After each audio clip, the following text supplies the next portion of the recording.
ఓం శ్రీ మహాగణాధిపతి నమ శ్రీ గురుభ్యో నమ.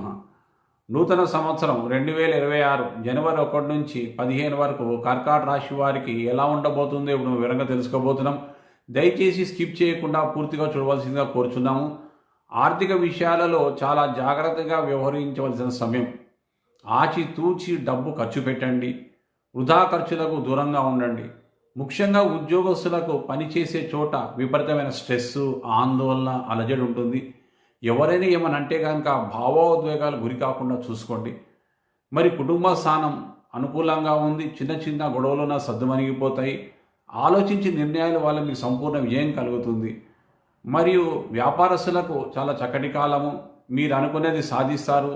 మీ పై వ్యాపారస్తులకు మీరు పోటీగా నిలబడి విజయాలు సాధిస్తారు. విద్యార్థులకు కృషితో మీ ఉన్నతమైన స్థితికి చేరుకుంటారు. మంచి మార్కులు, ర్యాంకులు సాధిస్తారు. మరి మీరు మా ఛానల్ని ఇంతవరకు సబ్స్క్రైబ్ చేసుకోకపోతే సబ్స్క్రైబ్ చేయండి, లైక్ చేయండి మరియు షేర్ చేయండి.